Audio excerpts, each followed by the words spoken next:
Storya raw ng second chances ang hit action serye na Incognito.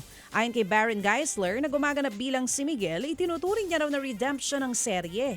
Ito raw ang unang show niya na hindi siya nagwala o kaya hindi siya pumasok ng nakainom. Naku, sana tuloy-tuloy na po ito.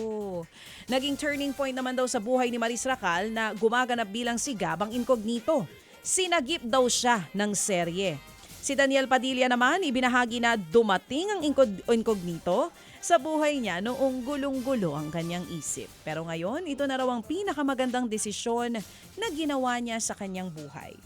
Abangan po ang final mission ng Incognito members, 8:45, only here on TV5.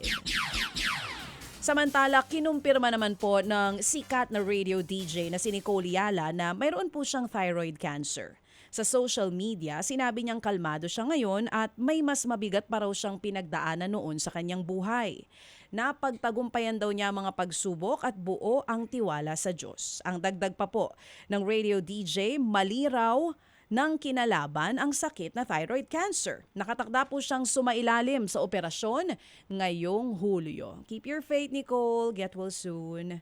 Samantala mga kapatid, maglalabas naman po ng bagong album ang American pop rock band na Maroon 5.